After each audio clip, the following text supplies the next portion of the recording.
Menika ayahipun pamedhar sabda menika wonten pundi kemawon wonten ing adat palakrami.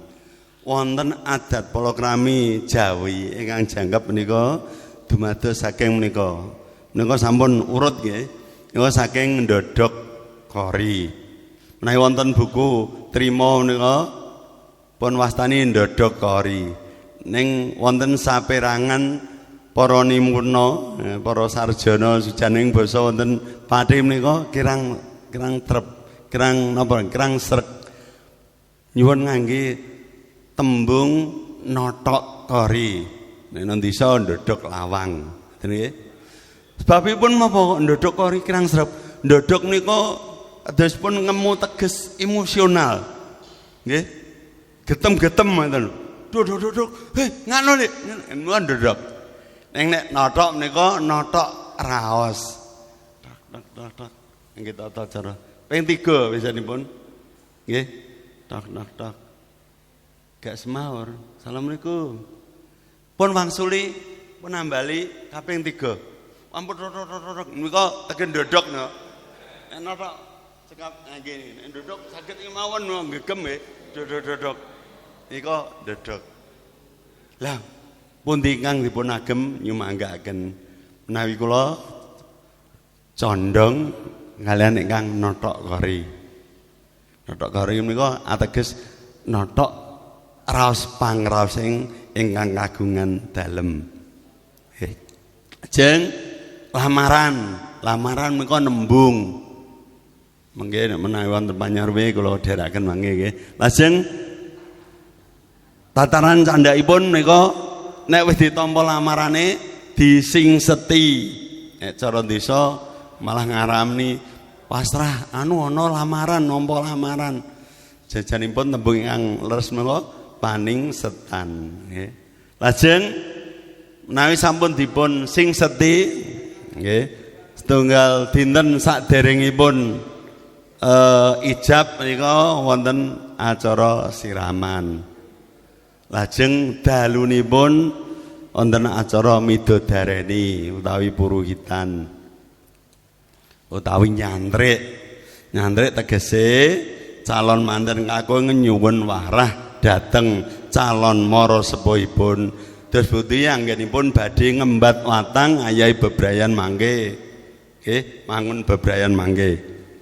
Lajeng enjingipun pamin setunggal napa nggih? Tunggal rangkaian ngaten nika wonten ijab kabul. Ijab menika ranahipun saking Kementerian Agama KUA nggih. Lajeng sasampunipun ijab pun lajengaken panggih utawi temu. Lajeng mardi suka resepsi. Mardi suka ya suka seneng-seneng. Saged kemawon dipun gandhengaken dipun napa lajengaken sasampunipun panggih. Lajeng ingkang pungkasan ngunduh manten menika jejibahanipun rama miwah ibunipun penganten kakung ngunduh manten. Nek cara kene wong awam ngarani ngunduh mantu, ning nek cara ingkang leres menika kirang drep. Sebab nek darane ngunduh mantu sing dijupuk rak mantune tok, sing anake malah ditinggal. Ngunduh manten utawi boyong penganten utawi ngunduh mantu. Biasanipun dipun adanani wonten ing sepasaran. Biasanipun pami acaranipun celimen nggih cukup diterke keluarga pengantin putri. Ngoten nggih. Next. Nika ndodhok kori. Ndodhok kori menika wonten apa? Panjenengan sampun kagungan buku trima? Sampun? Mangke dipun bikak dipun cocokaken kaliyan kang kula aturaken menika ringkesan saderengipun menika kula ringkes saderengipun sami kagungan buku trima kala wau. Wis buku trima menika kula tumbas wonten Semarang kalian pun titipi Pak Bawi wekdal nderek pawiatan Dwija nggih menika wonten Notok Kori. Sanes-sanesipun wonten. Dados kula sampun ndamel menika ndamel rangkuman utawi ringkesan menika.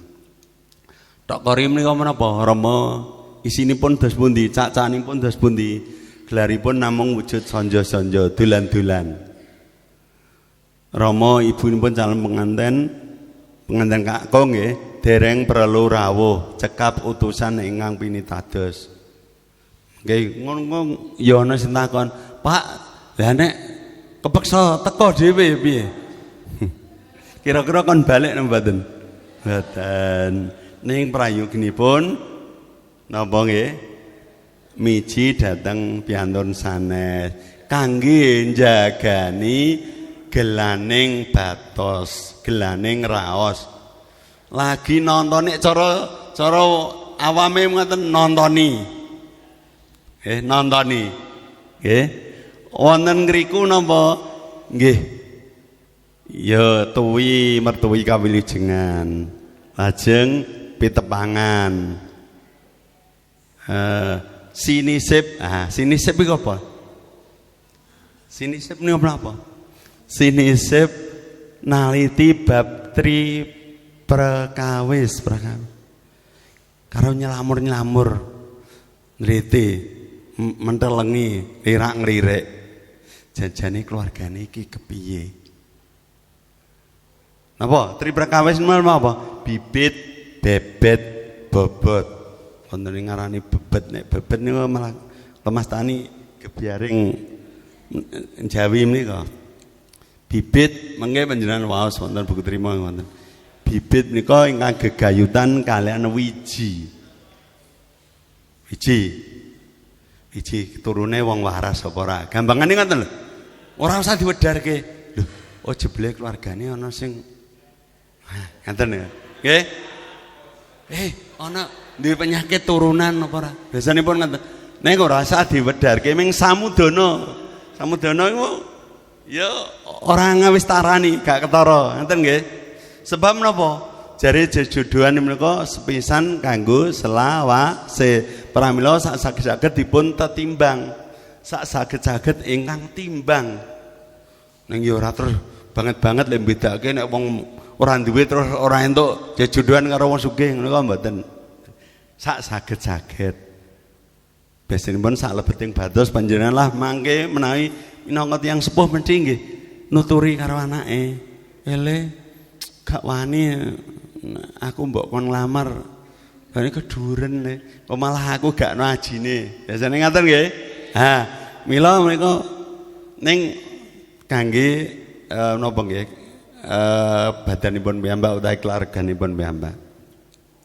Nggo nintingi, nggo naliti. Nggih, oh ndek penyakit turunan apa ora? Oh ya turune mesti turune ana sing edan niku mesti. Ngaten nggih. Terus napa lagi? Singipun bebet menika turun. Turun niku patrap. Gegayutan kali patrap tindak tanduk. Oh. Ujan jebule pakane ku seneng kaya wedokan. Apane? Nggih ta? Ana rene duwe ampiran. Oh, sok senengane main. Nggih ta? Wonge ras cenggiling karo tangga parone uga rapik kabeh. Sak tangga parone kabeh dieleki kabeh, tau dimambu keleke. Dieleki kabeh mambu keleke. Menika bebet. Ajeng ingkang bobot menika gegayutan kalian napa nggih? Bab kadonyan. Bab tataran pasinaon utawi pendidikan. Kualitas lebu donya ning nek cara sakmenika nggih donya iku nomor semanten nggih. Sementing patrap kala wih anake sregep-sregep wong iku. Asale wong ora duwe. Mbah-mbah gak duwe wong maca. Iki sregep nyambut gawe setiti. Ngene kok bebet. Sing bobote iku jebule do sekolah kabeh, kuliah kabeh. ana sing kuliah tekan luar negeri. Menika kalebet bobot kangge tetimbangan lelimbangan mengke dipun aturaken dhateng ingkang nyeraya panjenengan, dipun aturaken dhateng Rama miwah ibunipun calon pengantin kakung wau. Nggih palapuran wonten mriku. Nggih.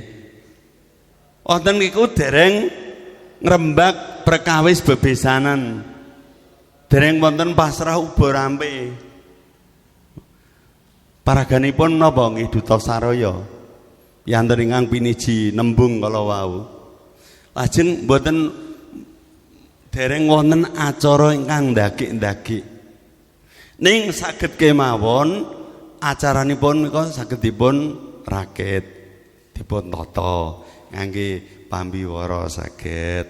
Ning ora kaya apa iku nek pahargyan nggih. Piye ben ana istilahe nyambung iki lho. Rembukan ben ana tata carane. Menawi ingkang sepisan mengke pambagya nggih ngaturi wilujeng rawuhipun terus engko takon panjenengan menika piantun pundi senajan ya wis tepung saperangan wonten ingkang sampun dipun tepungi nggih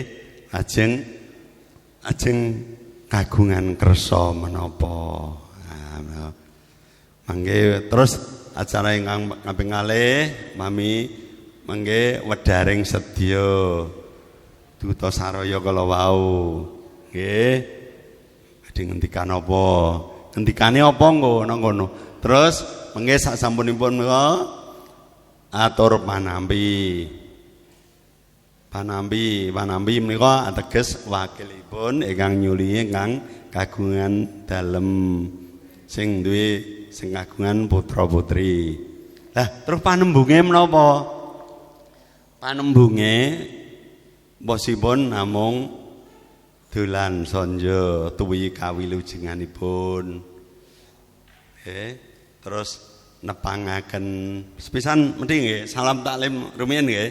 Terus nepangaken kula menika paminipun kepareng nderek nepangaken nama kula Sutarmin kula dapur utusanipun utawi dipun utus bapak saha ibu sapa ingkang pidalem wonten mriki wontene sowan kula wonten dalipun bapak saha ibu ingkang sepisan nggih mboten kaping pisan to sepisan nyuwun pangapunten nyuwun menaken pangapunten dhateng Bapak Ibu ingkang ngutus panjenengan wau lho.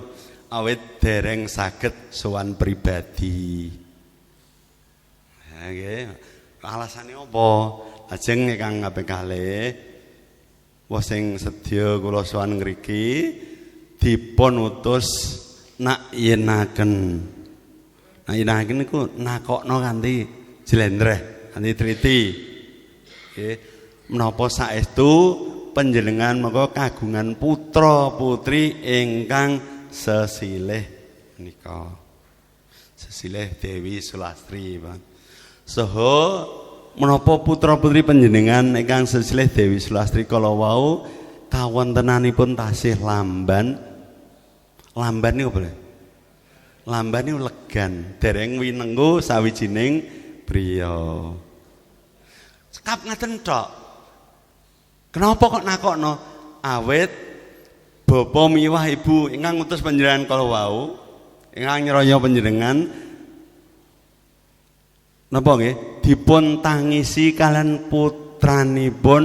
Nah, ingkang nama menika ingkang matur bilih sawetawis menika sampun tetepangan kalian pawestri ingkang nami ingkang nama sapa mau? Dewi Sulastri. Pramila adreng nganggen panyuwunipun bapak saha ibu ingkang ngutus kala wau mugi panjenengan kersa paring pawangsulan ingkang gumathok. Mboten kemawon sampun. Simpel. Lah, mengke lajeng ingkang wakilipun ingkang kagungan dalem Nggih mesthinipun atur pawang sulan salam taklim nggih ditampa nggih to. Terus diaturi senajan radi kasep nggih randhat baturi aturan pinarak lenggah kanthi martikane penggalih pun sekecakaken nggih. Lajeng atur pawangsulan gegayutan kalian panyuwun utawi pamundhut pirsanipun kala wau.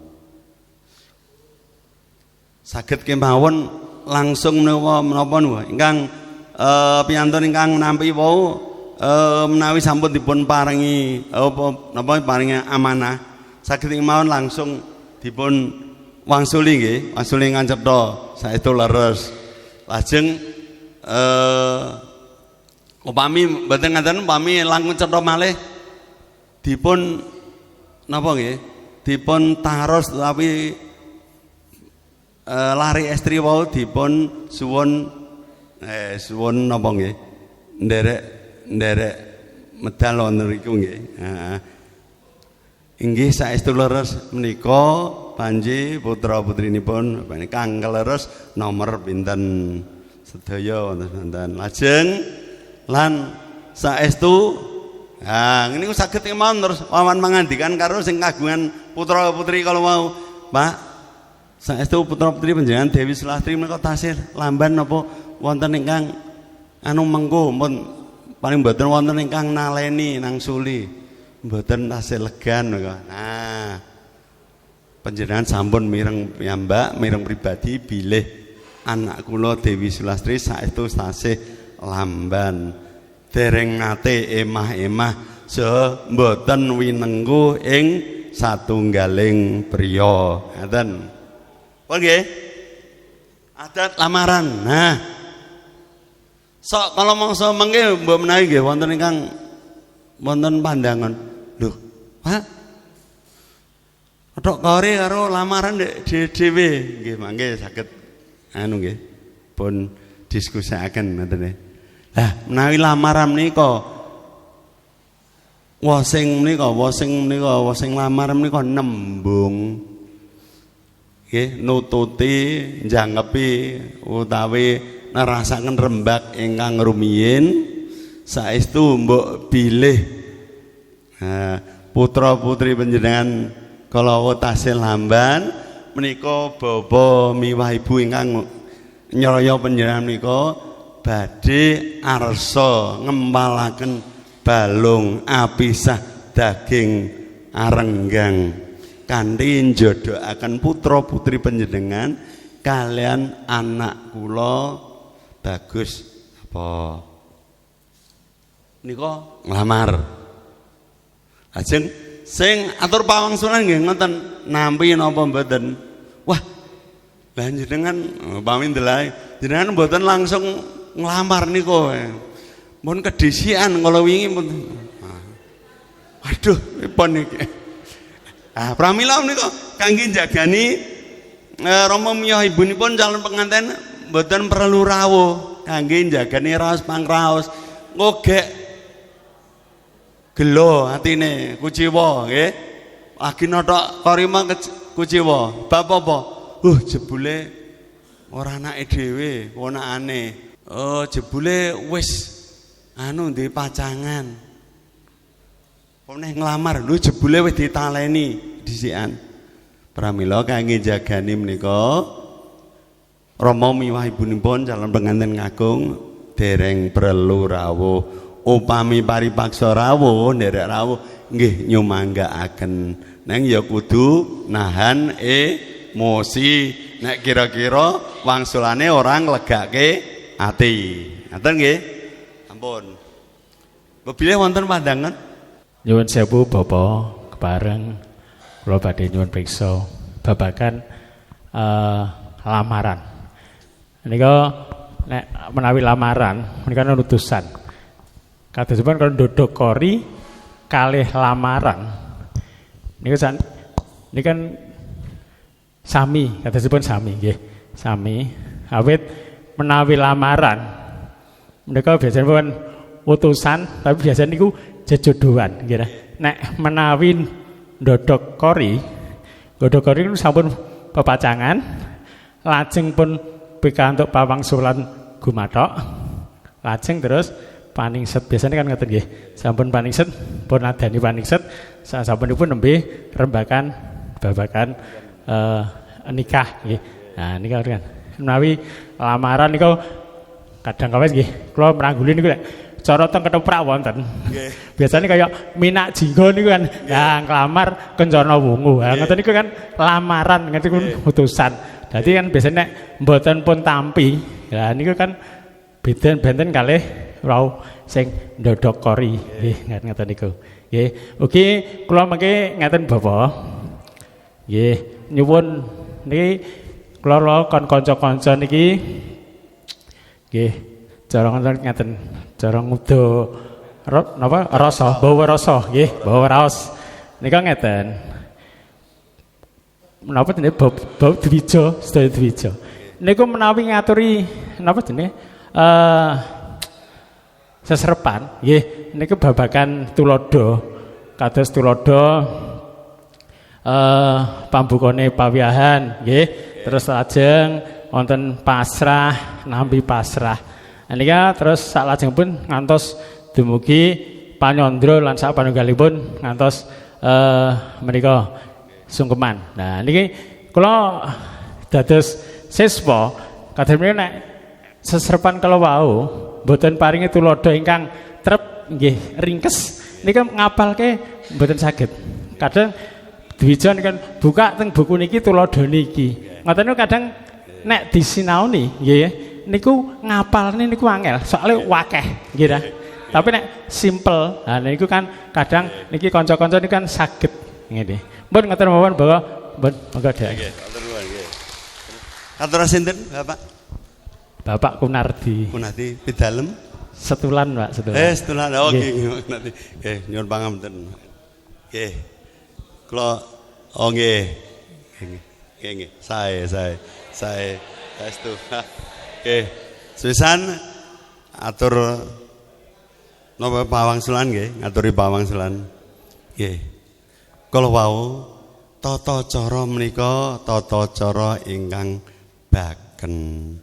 Wondene sok kala mangsa lamaran napa nothok kori wau pun ringkes kalian lamaran nyumanggaken awet napa njumbuhaken kalian papan panggenan wekdal. Upama sing dilamar iku mongko waduh banget. Nggih, pane wong Pati arep jejodohan karo wong Ngayogja ngono. Mosok mara rono ming nothok kori tok.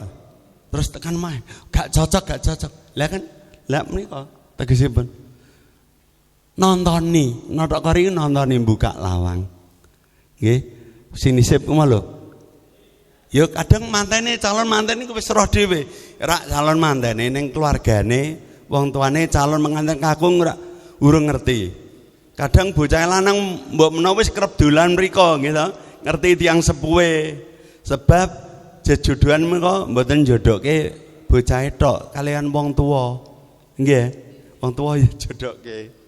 Pramila tiyang sepuh nggih nderek tanggung jawab. Mangke kogek munine anake ature anake ku apik-apik keluargane ngene apik lho jebule ning mburi ngene ngoten lho nggih biasane malah wong tuwa malah nutuh karo anak gampang nggih nek cara rumiyin malah anak menganut wong tuwa engko genti nek ora apa bubrah engko ganti anak sing nutuh wong tuwa ngoten nggih saged kemawon Pak kalau wau kula matur saged kemawon upami itu wong wis genah wis entuk referensi ke calon mantan lanang mau saged kemawon mbok menawi wau sak sampunipun saestu pikantuk pawangsulan legan munine legan kok nek ndeleng kono jebule ijeh anu Pak wonten apa istilahnya rondo ning durung pegatan Pak saged kemawon nggih bareng ditakokke nang kono, takok-takokke tanggane utawa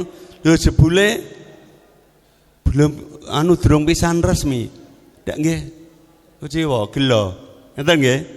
Pramila kalau wau nontoni. Nek pancen wis referensine cukup dipun lajengaken lamaran monggo terus ditembung saestu bae wis dijawab mau nggih saestu menawi putra putri panjenengan kula wau tahsil hamban mau tertutuke wau Bapak saha Ibu Pramono ingkang amiji kula ngersakaken nyuwun nganti andhap sore menggalih mugi panjenengan pun ajak mangun tali ning pasedherekan kanthi njodohaken putra putri panjenengan kala wau. Ngoten. Sok kala mangsa malah dipun lajengaken panisetan, Mbak. Oh wis cetha. Nggih to? Ning wektu nggawa mau ya ditengok-tengok ngesek wis gawa pisang raja setanggep. Gitu? Nggo sandangan sak pengadeg nggawa cincin. Mengke wonten ngriku langsung pun ladosaken acara tukar cincin pasrah lamaran. Saged kemawon, Pak. Nggih. Gumantung napa nggih? Nggih, piyantunipun. Ning menika tata cara urutanipun napa tata cara palakrami ing bebrayan Jawi. Ngoten nggih, Pak. Ajeng ingkang kaping kalih kala wau menapa, Pak? Atur tuladha nggih. Nggih, badhe menika mengke wonten tuladha. Ingkang badhe kula aturaken wonten wekdal menika mangke namung notok kori kalian atur pawangsulan, Pak. Wontene ingkang salajengipun mangke dados bakenipun notok kori kala wau sanjan. Sonjo-sonjo pitepangan kalian naliti kawontenanipun keluarganipun saged kemawon pun lajengaken lamaran malah syukur bagi saged pun lajengaken ngasta uba rampe ora terus kudu lamaran apa sangkan lamaran sing pirang-pirang macem-macem nika mboten gumantung keluarga kekalih kala wau ingkang badhe mangun pasedherekan bepisanan kala wau ngoten nggih lah wis kadung nggawa ngono nek daerah kono kudu ana duwe kekudangan, Pak. Kadang tlatah tinamtu menika nggih kekudangan, Pak. Nek ora anake wedok ora dilamar karo kebu gak entuk. Nggih to? Ana kudu dilamar karo wedhus, wane wedhus sing kepiye? Sapi utawa mobil. Saged kemawon. Nek pomo wis sumawis ya diasta kabeh malah apik, nggih to?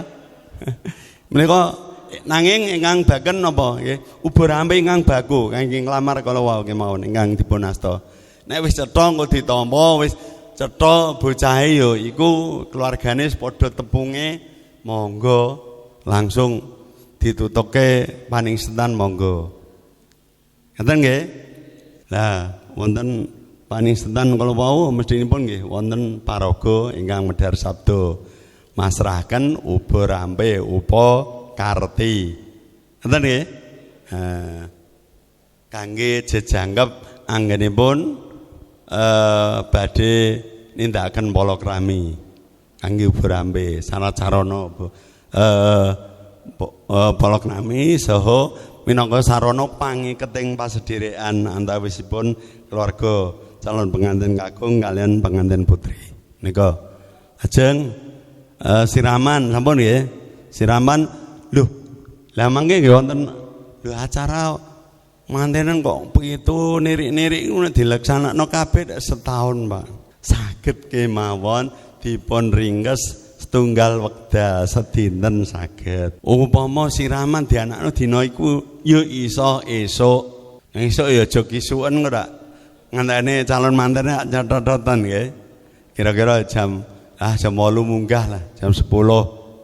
Nggih terus dilajengke ijab mboten usah midodareni ijab terus panggih bar panggih lajeng mardisuka utawi resepsi saged kemawon ijab kalian paningsetan kala wau dipun laksanakaken tebi saderengipun panggih utawi resepsi saged kemawon ngoten nggih menika menawi dipun laksanakaken jangkep gumantung piyayinipun gumantung sembarang nih gumantung prabiyane gumantung papane gumantung semu barange nggih saya duwite ana kabeh nek wektune kok gak iso manten iku cutine mung 3 dina upamane nggih ketan jumbo kan mongko nek gawean kok cutine kliwat telung dina ya iso-iso dipecat tenan pamane.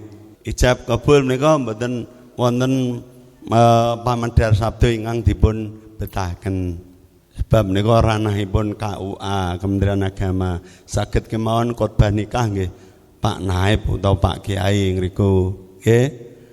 Paling nggih betahaken pambiwara ingkang nglantaraken acara menika.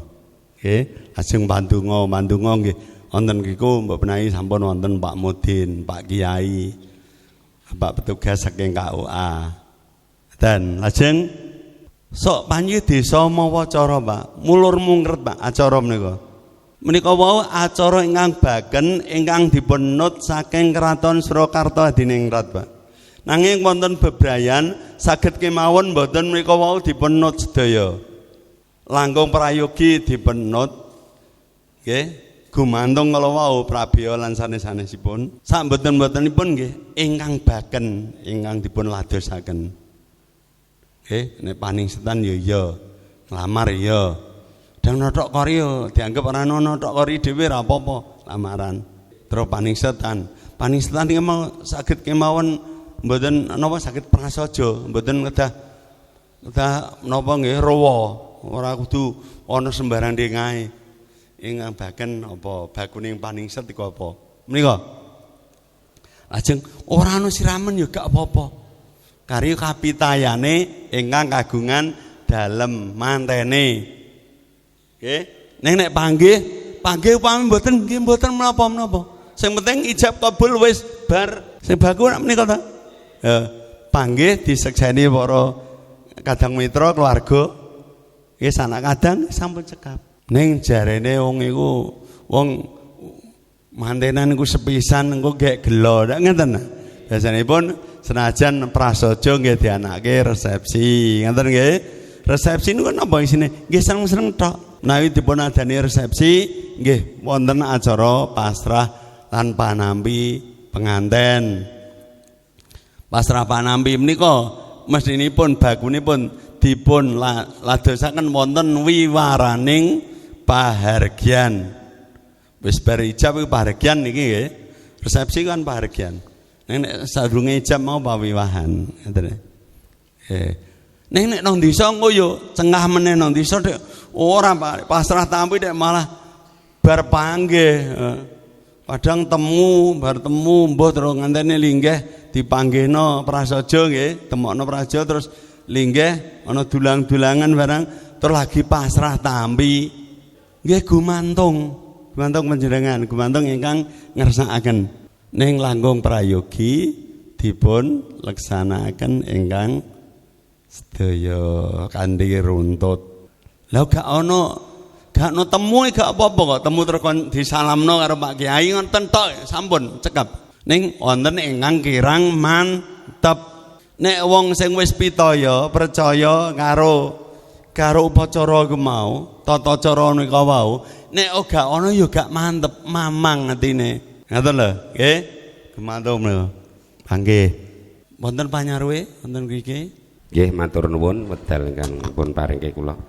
Nyuwun pirsa Rama.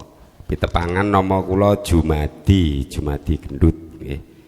Menika arep tanglet babagan calon penganten kakung miwah putri menika sampun dugi paningsetan, lamaran paningset. Kan kantun nenggo mangke dinten nggih mapake panggih nganu niku wau ijab. Kinten-kinten calon pengantin putri menika mboten purun perkawis ngertos calon pengantin kakung menika nggadahi nggih niku ngertos terus batal mboten purun niku menapa wonten tata cara mangsulaken napa mboten nggih nyelehke jarine ngoten nyelehke nggih pun ngoten mawon matur suwun Bapak nggih nun sewu janjanipun kula menika mlebet wonten anu nggih seserapan adat tata cara Jawi nanging wonten gandeng janengipun kalian medhar sabda nggih ben jumbuh karo dikarepno nek pas acara iki ku kepiye medhar sabdane iki kepiye apa sing diwedharake ngoten nggih. Mangke menawi wonten ingkang kirang anu kula saged napa nggih sanes wekdal mengke kula aturi wangsulan. Ngaten. Wis bar paning setan kok ya wis disingseti. Kok anu kendala tengah dalan cara ngaten lho. Terus balekke iku ana tata carane apa ora? Menika berarti kejadian yang ekstrim, Pak. Lebet ekstrim, Pak.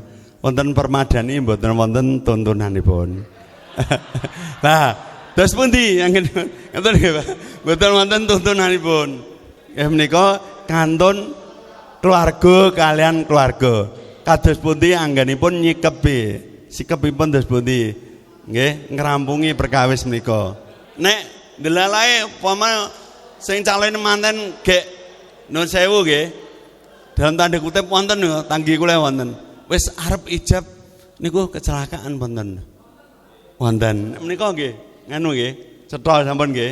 Gak iso nuntut nggih ta. Nggih. Nek iku mau lho. Delalae wis disingseti kok. Lah, wis jebule nampa utawa nampa liyane gitu. Pripun? Mestinipun menika mboten wonten tata caranipun, prayoginipun dos pundi? Nggih.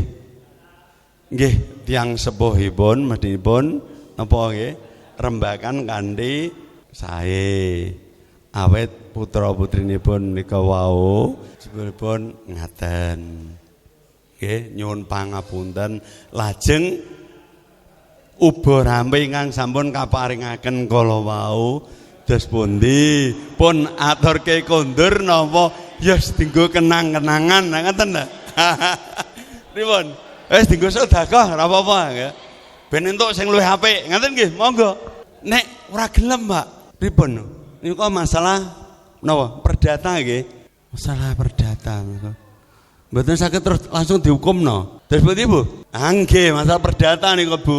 Lah piye? Lah timbang kok tembe burine bubrah nggih. Langkung tasih dereng napa-napa ora ngaten ta? Mumpung durung dadi mending pisan nang kono. Ora usah diteruske, ngaten nggih? Nggih. Lah ning ya kudune pinter-pinter le ngaturi pawadan alasan. Ngaten nggih? Nggih. Syukur bage kok dibalekno, ditikelno. Ndek men di nglamare nganggo emas sekilo, balake 3 kilo pamane. Nggih, nggo ngedem-ngedemi atine sing nglamar kala wau. Ngeten nggih, Pak? Mboten wonten tata caranipun, Pak. Suka. Lah, klebet menika. Oh nggih, monggo. Lah, acara mardi suka utawi paragian seneng-seneng menika nggih gumantung kalian ingkang ngersakaken sing duwe putra kakung mau milik ngrame-rame milik mboga krama putrane nggih monggo. Jenenge sepasar nggih, mboten kedah terus pas pasare mboten. Ning mbok menawi gang 3 dinanipun, 3 dinten nggih, gangsal dinten saged. Nggih, ngunduh mantuk. Nganten dipahargya ning daleme tiyang sepuhipun penganten kakung. Ditanggapno ora pengen kalah karo besane pamane. Besane kok nanggap apa?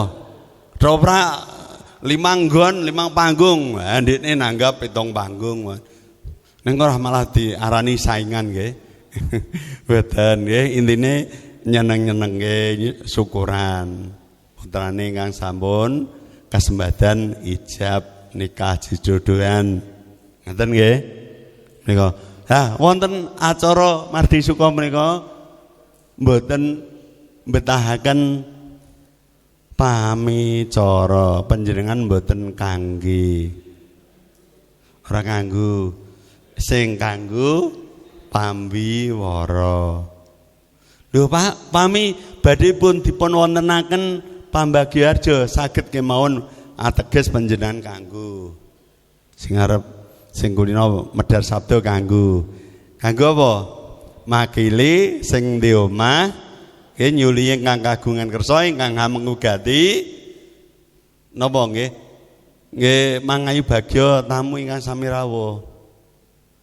Nggih, nyuwun pangapunten lan sanes-sanesipun menika saged kemawon dipun ropel, dipun dobel kalian pambiwaranipun. Sebab ming seneng-seneng tok, ming lagu-lagu tok pamane. Ning saged kemawon wonten ngajeng dipun paringi pambagya harja. Saged. Ingkang ngundhuh manten kala ingkang kula anu nggih, ingkang undhah manten sing ngadi suka wae kliwat. Ajeng Mas.